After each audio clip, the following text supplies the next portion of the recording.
Industry 4.0, well, it is what everybody imagines. It's industrial Internet of Things, industrial IoT. It's all about automation, it's about process monitoring, and it's about optimization. Now, what can the telco do in this space? It's a huge role. And even though they don't know, they actually have a monopoly. Now, and that is very simple because industrial Internet of Things, the Industry 4.0, needs to be industry grade. So any connectivity needs to be extraordinarily reliable, needs to be available, needs to be scalable, and needs to have very sound service level agreements, because only the service level agreements allow you to undersign insurance clauses.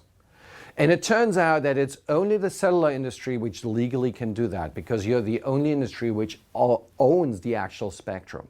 Okay, and that is a massive value add, which is why suddenly in 5G, everybody woke up and said, hey, IoT is a huge opportunity. Go for it, capitalize on that. Problem that the Industry 4.0 revolution has is there is a lack of standards. There's a lack of standards for controlling machines, for controlling factories or measuring things. And it becomes quite complicated to put a simple communication platform out there. The value of this communication, let's say IP communication, becomes less and less.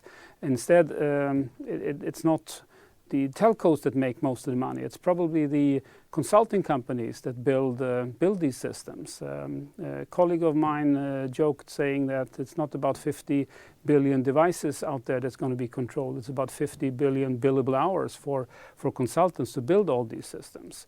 So what we really need to see in the future is a better way of standardizing communication, standardizing control, standardizing sensor information to make a better and more efficient platforms.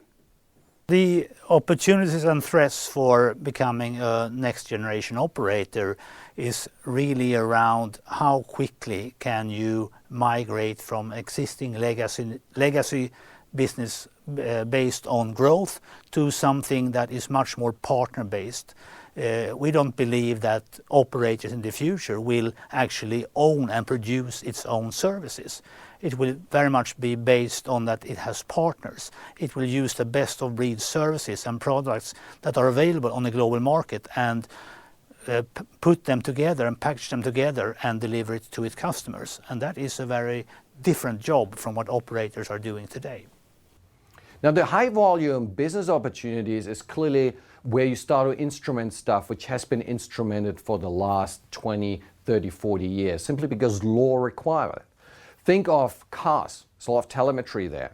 Think of smart grid, think of health, think of large infrastructures like bridges, etc. So that stuff has been instrumented, and you're just actually offering a very neat capability which of making this untethered wireless with a lot of data. And of course there are emerging markets like smart city markets, which will take their time to emerge, but these are really interesting large volume opportunities. Now, in terms of the low volume but high value business, well, I feel that maybe we should focus on the downstream. So I explain that. The industrial Internet of Things has mainly been perceived as an upstream monitoring technology. That is, from some sensors to some control center. But the high value proposition is really in the downstream. That is, from the processing center to a drone, to an actuator, to a robot. Something which is optimizing essentially your process, your supply chain, and everything you do in the company. You need to protect that, but the value is there.